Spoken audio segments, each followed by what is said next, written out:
Hello ಗೆಳೆಯರೆ, welcome to S ಪಿಚನ್ Kannada channel. ಈ ಒಂದು ವಿಡಿಯೋದಲ್ಲಿ 76ನೇ ಗಣರಾಜ್ಯೋತ್ಸವ 76ನೇ ಗಣರಾಜ್ಯೋತ್ಸವದ 10 ಸಾಲುಗಳ ಕನ್ನಡ ಭಾಷಣ ನೋಡ್ತಾ ಇದೀವಿ. ಹಾಗಾದ್ರೆ ಈ ಒಂದು 10 ಸಾಲುಗಳ ಭಾಷಣ ಅಂತಕ್ಕಂಥ ಇಷ್ಟವಾಯ್ತಾ? ಇಷ್ಟವಾದ್ರೆ ಒಂದು ಲೈಕ್, ಅನೇಕ ವಿಡಿಯೋ ತರೋ ಪ್ರೋತ್ಸಾಹ ತುಂಬಾ ಸಿಗುತ್ತೆ. ಇನ್ನೊಬ್ರು ಶೇರ್ ಮಾಡಿ ನಿಮ್ಮ ಚಾನಲ್ ಸಾಧ್ಯ. ಇಂಥ ಅನೇಕ ವಿಡಿಯೋ ಚಾನಲ್ ಸಬ್ಸ್ಕ್ರೈಬ್ ಆಗಿ.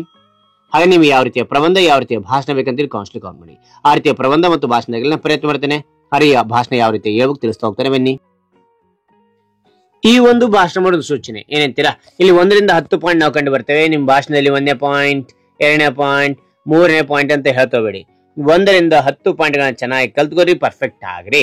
ಅದಾದ ನಂತರ ಏನ್ ಮಾಡ್ತೀರಾ, ಪಾಯಿಂಟ್ ಗಳನ್ನ ಬಿಟ್ಬಿಡಿ, ವಿಷಯವನ್ನ ಸ್ಟೆಪ್ ವೈಸ್ ಹೇಳ್ತಾ ಬನ್ನಿ. ಸ್ಟೆಪ್ ವೈಸ್ ಹೇಳುವಾಗ ಹಾವಭಾವದ ಮೂಲಕ ಎಕ್ಸ್ಪ್ರೆಷನ್ ಕೊಡ್ತಾ ಹೇಳ್ತಾ ಹೋಗಿ. ಆಗ ನಿಮ್ ಭಾಷಣ ಅದ್ಭುತವಾಗಿ ಕೇಳೋರಿಗೆ ಅದ್ಭುತವಾಗಿರುತ್ತೆ. ರೈಟ್? ಹಾಗಾದ್ರೆ ನಾನು ನಿಮ್ಗೆ ಇಲ್ಲಿ ಪಾಯಿಂಟ್ ತಿಳಿಸ್ತಾ ಹೋಗ್ತೇನೆ. ಓಕೆನಾ? ಮೊದಲನೇ ಪಾಯಿಂಟ್ ನೋಡಿ, ಎಲ್ಲರಿಗೂ ಶುಭೋದಯ. ಎಲ್ಲರಿಗೂ ಶುಭೋದಯ. 2ನೇ ಪಾಯಿಂಟ್, ನನ್ನ ಹೆಸರು ರಾಜು. ನನ್ನ ಹೆಸರು ರಾಜು. ಇಲ್ಲಿ ನೀವು ಉದಾಹರಣೆಗೆ ನಾನು ರಾಜು ಅಂತ ತೆಗೆದುಕೊಂಡಿದ್ದೀನಿ. ನಿಮ್ಮ ಹೆಸರು ಹೇಳ್ತಾ ಹೋಗಿ.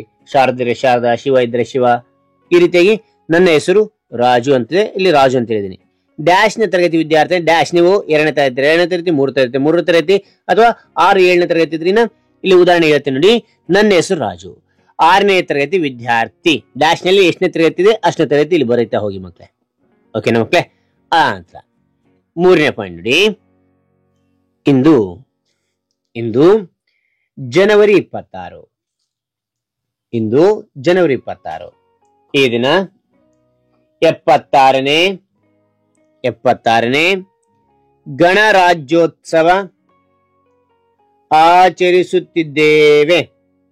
ಇಂದು ಜನವರಿ 26. ಈ ದಿನ 76ನೇ ಗಣರಾಜ್ಯೋತ್ಸವ ಆಚರಿಸುತ್ತಿದ್ದೇವೆ. ಅದಾದ ನಂತರ 4ನೇ ಪಾಯಿಂಟ್ ನೋಡಿ, ನಮ್ಮ ಸಂವಿಧಾನ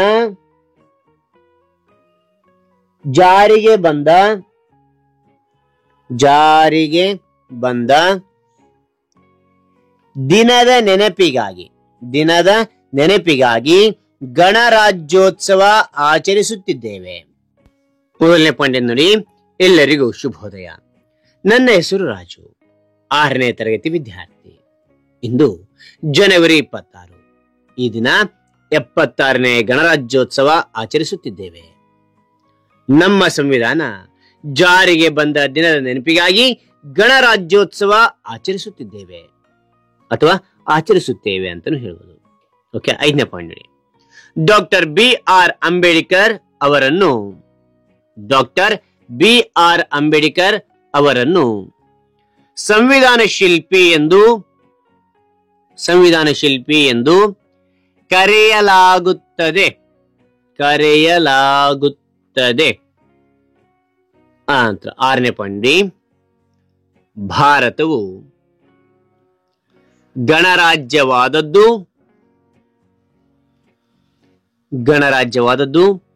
ಜನವರಿ 26 1950ರಂದು. 1950ರಂದು. 7ನೇ ಪಾಯಿಂಟ್, ಗಣರಾಜ್ಯೋತ್ಸವ ರಾಷ್ಟ್ರೀಯ ಹಬ್ಬವಾಗಿದೆ.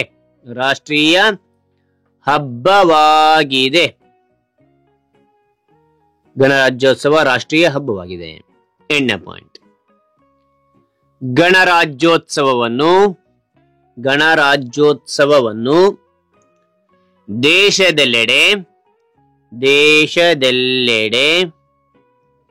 ಸಂತಸದಿಂದ ಆಚರಿಸಿಕೊಳ್ಳುತ್ತಾರೆ. ಮತ್ತೊಮ್ಮೆ ನೋಡಿ, ಗಣರಾಜ್ಯೋತ್ಸವವನ್ನು ದೇಶದೆಲ್ಲೆಡೆ ಸಂತಸದಿಂದ ಆಚರಿಸಿಕೊಳ್ಳುತ್ತಾರೆ. 9ನೇ ಪಾಯಿಂಟ್, ನಮ್ಮ ಭಾರತದ ಸಂವಿಧಾನವು ಪ್ರಪಂಚದಲ್ಲಿಯೇ ದೊಡ್ಡ ಲಿಖಿತ ಸಂವಿಧಾನ. ಮತ್ತು ನೋಡಿ, ನಮ್ಮ ಭಾರತದ ಸಂವಿಧಾನವು ಪ್ರಪಂಚದಲ್ಲಿಯೇ ದೊಡ್ಡ ಲಿಖಿತ ಸಂವಿಧಾನ. 10ನೇ ಪಾಯಿಂಟ್, ಗಣರಾಜ್ಯೋತ್ಸವ ಭಾರತೀಯರನ್ನು ಒಗ್ಗೂಡಿಸುವ ಹಬ್ಬವಾಗಿದೆ ಎಂದು ತಿಳಿಸುತ್ತಾ ನನ್ನ ಈ